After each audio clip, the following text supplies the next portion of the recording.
अस्सलामुअलैकुम, आप देख रहे हैं के न्यूज HD। मैं हूं सैयद वजाहत अली और मैं हूं किरण इरशाद। खबर शामिल करते हैं फैसलाबाद से। फैसलाबाद शोरकोट में सवारियों से भरा रक्षा तेज रफ्तारी की वजह से दरख्त से टकरा गया।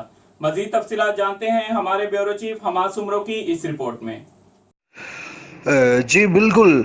शोरकोट में जीवन चौक पतन रोड सवारियों से भरा हुआ रिक्शा तेज रफ्तारी की वजह से दरख्त से जा टकराया। हादसा तेज रफ्तारी की वजह से पेश आया। रेस्क्यू 1112 शोरकोट की टीम पर वक्त जाए हादसा पर पहुंची और रेस्क्यू ऑपरेशन शुरू कर दिया।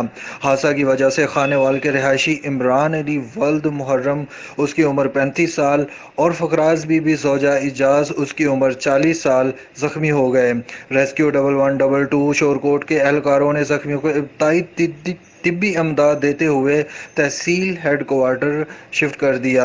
जी मजीद एक और खबर शामिल करते हैं शेखुपुरा से। शेखुपुरा नारंग मंडी डेरा अशरफ गुज्जर टाउन नारंग मंडी में जेर तमीर मकान की छत की शटरिंग गिरने से 2 खवातीन जख्मी हो गईं। मजीद इस हवाले से रिपोर्ट कर रहे हैं हमारे ब्यूरो चीफ ताहिर खान।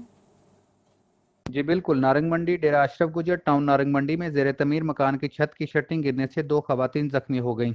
इतला के मुताबिक 2 मंजिला मकान की बलाई छत की शटरिंग तेज आंधी की वजह से नीचे गिर गई, जिससे सहन में बैठी हुई खातून और लड़की शटरिंग का सरिया लगने से जख्मी हो गई। रेस्क्यू 1112 नारंग मंडी की इमदादी टीम ने मौके पर पहुंचकर फौरन तिब्बी इमदाद देने के बाद आरक्षी नारंग मंडी मुंतकिल कर दिया। जख्मियों में मुनव्वर बीबी जोजा याहिया उम्र 45 साल और अनुषा बीबी दुख्तर अनवर उम्र 15 साल शामिल हैं। जी खबरों और अपडेट्स के लिए हमारे साथ रहिएगा। तब तक अपना ख्याल रखिएगा। अल्लाह हाफिज।